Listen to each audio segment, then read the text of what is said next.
All right, Jack. How does it feel after the how important is it for you guys aside from winning, which is always important, but to get that first one under your belt? I think it's everything. It's kind of nice to just remind the guys what it's like to win, get under the win column again, which is huge. And we've played a lot of close games and honestly some good baseball and some games have fallen short, got walked off. So I think coming together tonight, putting together a solid win was huge for the guys to show them that, what we're about. And going forward, I think it's going to build momentum. We're going to keep stacking days. As one of the older veteran players on this team now, how's it been for you guys from a leadership role and trying to keep the young guys engaged on look this hard work's going to pay off. Yeah, I think it's all just belief and staying together.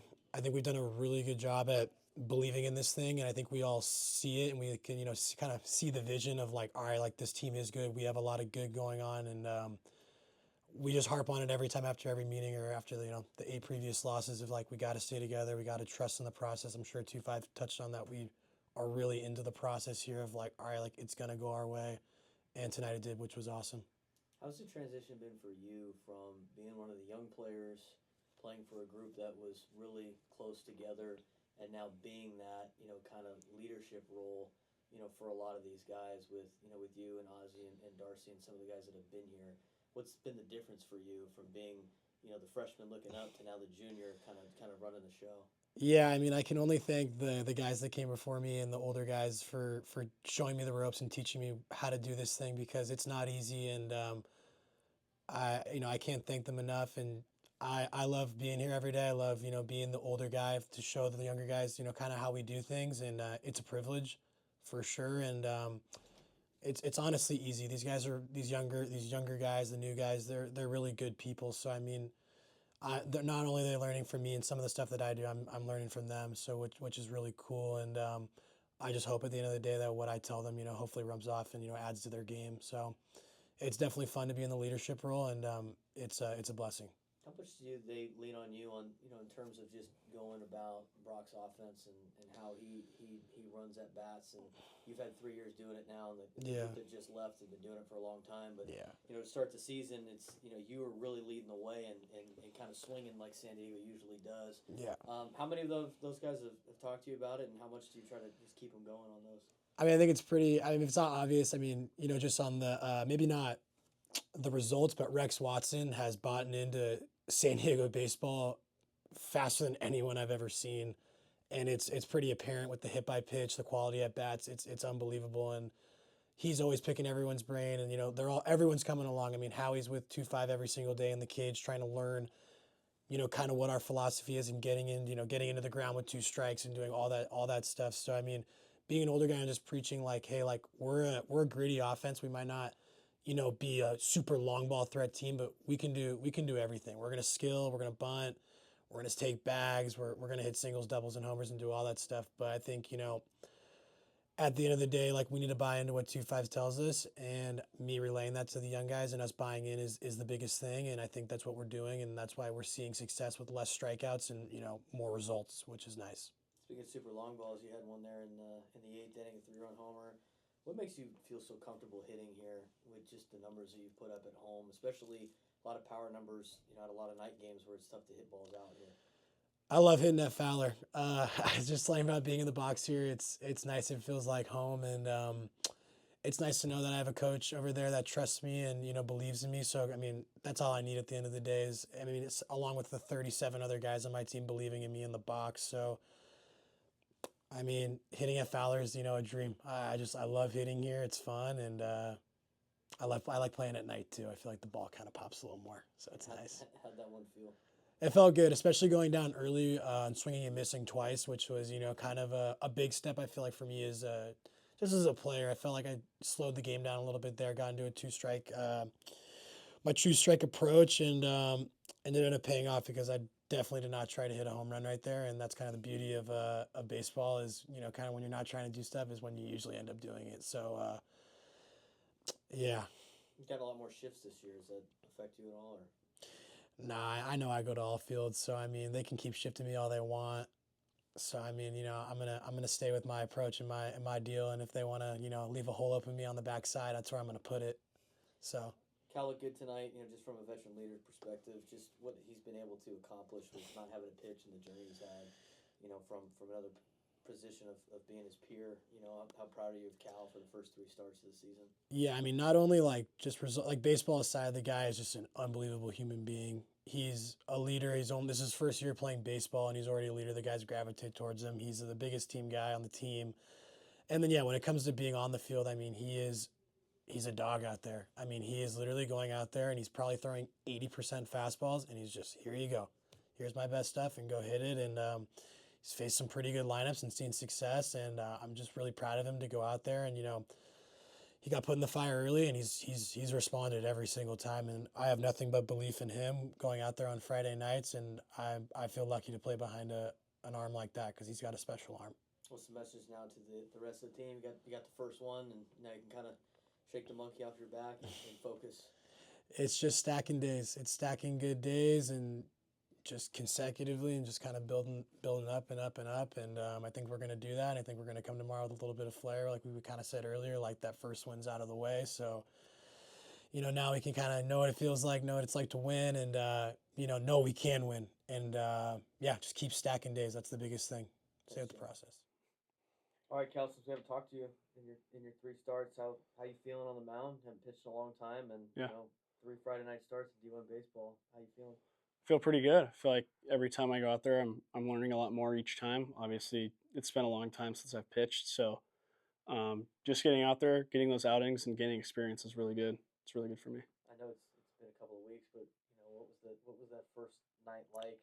Being under the lights, going against a top ranked team in college baseball, and being a Friday night starter for a D1 team that's got a lot of promise for the playoffs. Yeah, it was surreal. Obviously, last year I didn't play at all, so taking the mound opening night was pretty surreal. I didn't ever expect to be in that spot, but hard work, dedication, coaches, like everything got me there, and taking the mound was surreal. Do you have a low heart rate or a high heart rate? High, definitely high. I haven't had that much adrenaline in a while. You got the couple under your belt. In terms of tonight, so far this year you've gone through a couple of innings where it seems like you have one inning where you lose command and then you really settle in. Mm-hmm. What gets you through that inning where you can just lock in and almost be untouchable after that? Have you noticed that from a mental standpoint? Yeah. Or how do you go about getting through that one hard inning? Yeah. I mean, definitely hit the nail on the head. There's always a couple innings where I might lose a little bit of command or not have certain pitches, but for me, it's like the mentality of focusing on the next pitch, like not even looking at the last one, because you focus on the last one, you're not going to get anywhere. So, and once I get in the groove, it's good from there. Like, I get in that rhythm, and our catcher Lobliner does a great job of keeping me in sync. And once I get in that rhythm, it's special. We talked to Jack. He said, watching you from first base is you're going to line up your fastball and dare somebody to hit it. What's your mentality in taking down teams and when you go to the mound when you want to face the other team? Yeah, me and Flo talk about it a lot, but it's basically the phrase of just blowing up barrels. I've got a pretty good fastball, so honing in on like literally throwing it down the middle and challenging the hitter is pretty much what I focus on. What's been the most challenging thing for you at the D1 level compared to when you last pitched in high school? I'd definitely say the pace of play. The game's a lot faster, and it's harder to slow it down at times, but like I said, getting the experience and learning how to do it is going to get me there. From an offensive perspective, the boys helped you out a little bit tonight. How much more comfortable were you getting some early run support as compared to the last couple of years? I'd say the first inning, like have my guys go out there and put up a good number is really motivating because you want to get back out there in the next inning and get a shutdown and put up another 0, and that's a lot of what baseball is momentum. So getting the run on the first and getting a good shutdown is pretty huge. Got a couple double play balls behind you too. That's been kind of a problem for the Toreros beginning part of the year, but you guys flipped it here in the last couple of games. How nice is it to have your middle infield behind you right there? It's great. Isaiah Lane and Cade Martinez are great up the middle, and as a pitcher, it's always relieving when you get that double play ball because you don't have to work nearly as hard. And Isaiah plays a great shortstop.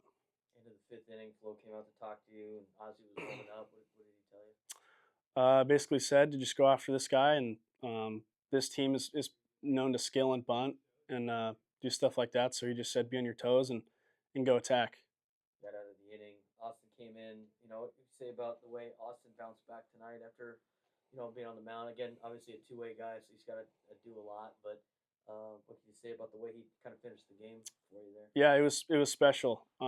Obviously, I watched a lot of him last year, and that guy on the mound tonight was exactly what we need him to be, and what he is. He's a competitor, and he's a dog, and that's what it looked like tonight. A lot of Toreros fans, it's kind of a sigh of relief, getting that first win underneath the belt. What's the vibe for the team after that first win?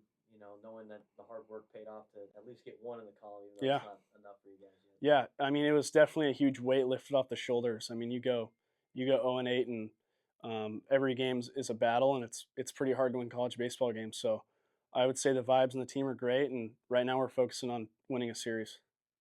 Pitchers like to build off of each other. What are you expecting out of Redeman tomorrow? Maybe going against his brother at some point. Yeah, I'm expecting him to be Logan Redeman and go out there and do his thing. All right, Coach. Got the first one. First one's sometimes the hardest one. How's the feels after that with the team and everything, with everything they've been through, and coming up short a couple of times to finally get that first win? Yeah, it's great. I mean, and we keep sticking with the process. I thought our practice all week, the last couple of days, was outstanding. The preparation, the energy coming to the field today. There's never been a lack of energy. There's never been a lack of intent all year, and winning's hard. And it just it puts a reminder back in place of how good it feels to win and how contagious winning is. So couldn't be more proud of the guys tonight. When you got veteran teams, they know that it's going to come eventually, and the hard work pays off. And you got young teams that aren't used to losing because they've always won when they're in high school. How important is it to get that result for some of these guys that are continuing to put in work and might get frustrated they're not getting the results in the win column? Yeah, sure. I mean, I think no doubt it gives you a vote of confidence, right? And it's that feeling that you get inside of like, okay, hey, we've been working so hard, been working on just taking care of the details, the discipline that we have in the program, the togetherness, the family that you have in the program. And for some of the new guys, it's like, hey, when's this going to turn around? When's it going to come? But it goes with that word belief. We talk about belief a lot. Believing in yourself, believing in the process, and believing in each other. And I think that really signified our guys day in and day out when they take the field and when they're in the batter's box on the mound. I mean, you can see it coming out of their emotions and everything, and that they really play hard for one another. Cal, another great start for him. Against Arizona, only gave up 2 runs. Got a little wild tonight, a little bit with 2 walks, but really put together a performance like he did in opening night. 2 walks, 7 punch-outs, and for a kid that hasn't been able to pitch too much in the last couple of years, how would you evaluate his first 3 starts all on Friday nights at the D1 level? Yeah, I mean, I just love that he's just going out there right now. He's learning so much, and we're learning from him. And I think he really set the tone inning 1. He went 1, 2, 3, and it was the tempo was there, and he was effective, and that really kind of set the tone, I thought, and it allowed us to come in the bottom half of the first and get that 1 to win that inning, and then we were able to get kind of going from there. And for him, I mean, shoot, the guy hasn't pitched in 2 years, so for him to get the game action against the opposing team, not inter squads. 2 out of his 3 starts have been excellent in my opinion. So it's another outing for him to build off of and to keep learning and growing. And it was nice for him to get that first collegiate win and to build off that success going into next week for him. Ozzy kind of struggled in his first 2 games. It really came through, today. How important it was for him, just kind of with the start that he has had this season, to get back to where we know he can be. Yeah, I mean, he's a human being, and that's where I think a lot of people go, hey, Ozzy's Ozzy, right? He can do it with the bat. He can do it with the arm. We all know what he's capable of. But what people don't realize is the type of competitor he is and the type of person he is. I mean, that guy gives his heart and soul for this program, and he's all about these guys. He's taken on a huge leadership role. So he's also hitting, pitching, and being the leader. And he was challenged. He's been challenged. He's got kind of a target on his back. But that was the real Austin Smith tonight. What we saw on the mound, and just to see the guys all fired up and rally behind him because they know how much he puts into this program and to how much he puts into each one of the players, personally, and the love that he gives. It was awesome to see his true passion out there just competing like Austin Smith tonight. Had a couple runs in the first 2 innings, and then to lead off the 3rd inning, I'm pretty sure you said go be you to low blinder, and he goes and hits a home run. What exactly did you say to Loa before he went up there, and what'd you see out of that swing? Yeah, it was great. I mean, he went down and got that pitch too, and to hit the ball out of here at Fowler at night's impressive, and with Jaden, I mean, I thought he caught so well, and his catching's been great, and I think the guy can really hit. He can be a force for us in the middle of the lineup, and to see him pump one out of here, I know it felt awesome for him, and his energy and his enthusiasm is contagious, and it was more like he gets so wound up because he wants to win so bad. So it was like, hey, just relax and go out there, be athletic and be yourself, and put himself in a good count and drove that ball really well. Another home run for Gurevitch here at Fowler Park. You ever seen anybody as comfortable hitting here as Jack? It's great. I'm so proud of him thus far because his maturity is really showing at the plate. It's something that he and I have been talking about for a couple years, and if there's one thing to clean up is that plate discipline, and he's really proven that. He goes 0-2 in that at bat. Takes a couple close pitches and then doesn't try to do too much, but hits a bomb here at Fowler Park, deep dead center at night. Honestly, I don't know if I've seen that in the 7 years since I've been here, in the thick air at night. Very impressive, and thank God he's on our team. What were the vibes like after the game for the guys that really worked hard for this? Yeah, they're just ecstatic, and that's something as a coach, you're very proud of because hey, no one knows how hard these guys work. People show up and go, okay, what do they win or do they lose? And but the amount of time that these guys put in, and the resilience and the fight and the belief and the character and the culture and the camaraderie and their attitudes. I mean, I can't say enough about how they go about their business each and every day. And if you watch us play, whether win or lose, I mean, they go out with a fight. They will fight. They will compete. So to see them so elated and pumped, they're going to carry that energy in. We got March 1st tomorrow too, so excited about getting that new month rolling and keeping this thing going. Thanks, Coach. Cool. Thanks, Brad.